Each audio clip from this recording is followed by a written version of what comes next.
So, question number 1 is, what correlation exists between anatomy of digestive tract and feeding habits of fishes? So, fish adapt to their food difference by anatomic as well as behavioral means. Thus, there are many differences in anatomy and physiology of digestion in fish. There is a strong correlation between the anatomical structure of digestive tract and the feeding habits of the fish. Herbivorous fish that depend on the fibrous food such as phytoplankton and microphytes differ anatomical and behaviorally from carnivorous fish that consume meat and other more digestible feeds. And question number 2 is, what are the 4 types of feeding behavior of fish in their natural habitats? So, the feeding habits and behavior of fishes refer to the process of the search for and the ingestion of food. This also include the manner and the stimuli for feedings. Fishes can classified according to their food and diet, which refer to the material they habitually eat as herbivores, those that feed exclusively on the plant materials; carnivores, those that feed exclusively on the animal matters; omnivores, those that derive their nutrients from the both plant and animals. Then planktonivores, those that feed off plankton, the microscopic plant and animal life in water including bacteria. Fish can be grouped into 4 main categories according to the type of the food which they prepare under natural conditions. These are herbivores, detritus, feeders, carnivores, and omnivores. And question number 3 is, what are the different part and function of digestive system of fish? Digestive system of fish include the mouth. The mouth has a variety of adaptation for capturing, handling, and sorting of food before entry into the stomach. Esophagus is, most fish have short, wide esophagus that serve as transitional area between the striated muscle of the mouth and the smooth muscle of the gut. In general, the esophagus serves only as a passageway. However, enzyme activity has been detected in the esophagus of some fishes, indicating a more active roles of the esophagus in the digestion process in this species. And stomach has configuration or shape which is convenient for containing food in the shape in which it is ingested. Food is temporarily stored in the stomach, while the rest is gradually being processed through the other portion of the digestive tract. The size of capacity of the stomach in relation to the body weight varies between species, and it is usually related to the interval between feeding and to the size of the particles. And pylorus is the sphincter that prevent premature movement of the food bolus out of the stomach. Around the pylorus, many fish have outfacketing called pyloric caica. The role of the pyloric caica in digestive has been widely speculated upon. Histologically, they are very similar to the intestines. Then, intestines is the primarily an organ of absorbing nutrients into the bloodstream.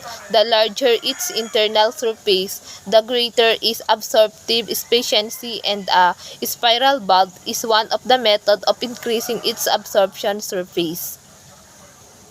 And liver is the important metabolic organ. It aids in digestion by secreting bile, a greenish fluid with strong emulsifying properties. The bile is stored in the frill of bladder and composed of the mixture of the bile salt, terocholate, glycocholate. Bile acid are derived from the metabolism of cholesterol and the degradation product of hemoglobin, bilirubin, and biliverdin.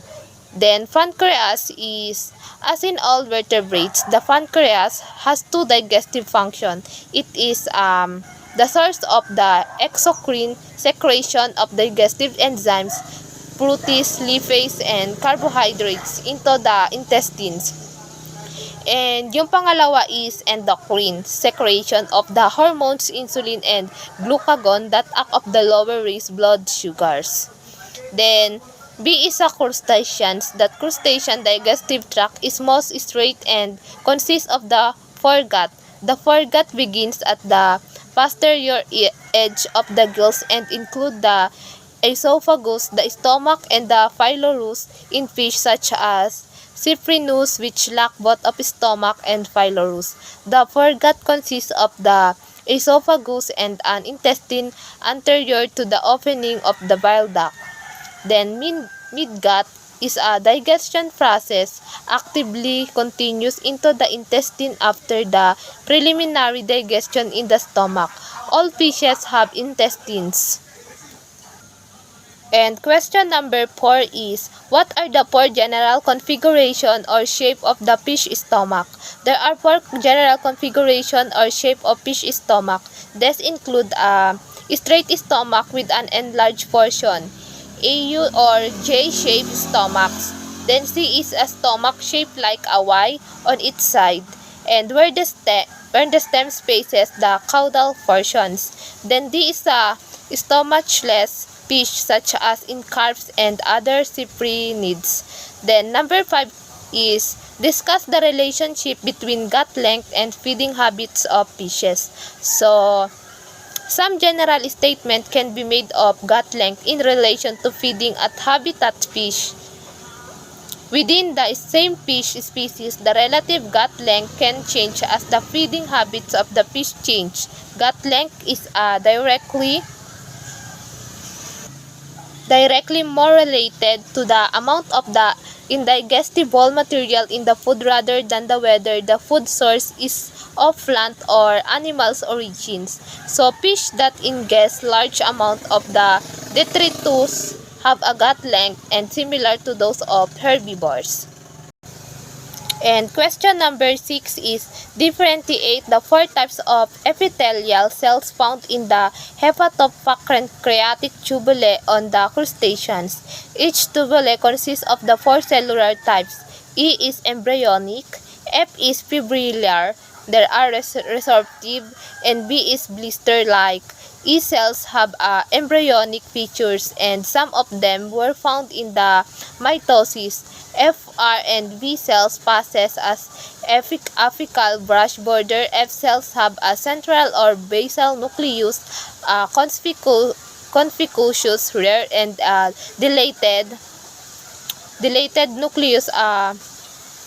Golgi cinernae R cells show a polar organization of organelles in 3 areas: apical with the numerous mitochondria and the tubulus, a central area with the nucleus and rare, and the basal area containing a cell-like tubulus system and mitochondria. B cells were observed as different stages of their life cycle, and in an early differentiation stage they comprise an apical endocytotic complex and Golgi vesicle. Then number 7 is define and explain digestions. So digestion is a process whereby ingested food nutrients such as proteins, lipid, and complex carbohydrates are broken down into units that are small enough to be absorbed across the gut wall. The process is accomplished through the action of digestive enzymes. And the ability of fish to digest feed depends on the secretion of adequate quantities of the appropriate types of enzymes. Many of enzymes are stored in the inactive and proenzymes form, or once secreted into a favorable environment for the digestion, usually influenced by pH. Thus, inactive enzymes are converted to the active from ready to perform their specific digestive functions. The question number 8 is, describe the step and enzymes involved in protein digestions. So protein digestion are hydrolyzed into amino acids or polypeptide chains of a few amino acids with the help of enzymes known as protease. The process can occur in acidic or basic pH. And pepsin is a hydrochloric and acid play important roles in protein digestion in fish stomachs. The pH optimum for pepsin is about a pH 2.0. Then pepsin is synthesized in the gastric gland in the inactive form of called pepsinogen. Hydrochloric acid converts the inactive pepsinogen to the active pepsin. Pepsin is an endopeptidase and cleaves or cuts most peptide bonds in the interior regions, particularly where linkage are formed by aromatic amino acids. Then phenylalanine, tyrosine, and tryptophan, and acidic amino acid aspartic and glutamic acid. Then number 2 is trypsin and chymotrypsin. Trypsin and chymotrypsin are involved in the alkaline digestion of proteins. These enzymes are synthesized, stored, and secreted in inactive form by pancreas and transported to the main gut and the pyloric caeca. Trypsinogen is activated in the intestine by enterokinase, an enzyme secreted from the intestinal mucosa. When inactive, trypsinogen become as a 1,3-phi as a in turn trypsin inactivates the chymotrypsinogen to chymotrypsin. Both trypsin and chymotrypsin are endopeptidase but cleave different linkage in the proteins. Then 3 is carboxypeptidases. So carbopeptidases are also created from the pancreas in the inactive forms. These are exopeptidase, which cleave in the C-terminals amino acid of the peptidase of the proteins. 4 is aminopeptidase. Aminopeptidase are exopeptidase that act of N-terminal peptide of proteins. In summary, because of the complexity of proteins, they complete a digestion as to proceed in the number of steps. The protein molecules is first hydrolyzed into relatively large polypeptides fragments by endopeptidase. Their fragments are then hydrolyzed by enzymes acting on the amino and carboxyl bonds, and finally, the peptidase reduce the protein to its constituent amino acids. And B is lipid digestion. So lipid is a lipase hydrolyzed ester linkage in triglycerides. The ends of product of lipase activity are glycerol and fatty acid.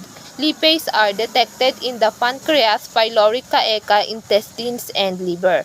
So in milkfish, lipase has also been detected in the esophagus. Milkfish intestinal and pancreatic lipase appear to have two pH optima, pH 6.8 to 8.0, and pH is a 6.4 to 8.6. Then respectively, the detection of two well-defined as a pH optima, one of the slightly acidic and the other alkaline pH of both of the intestinal of pancreatic lipase suggests a physiological versatility of lipid digestion in milkfish. So pH is phospholipase are enzymes that hydrolyze phospholipids. Lipids are taken by the intestinal and caecal epithelium partly as fatty acids, most of the monoglycerides, and partly as droplets, and transferred into blood and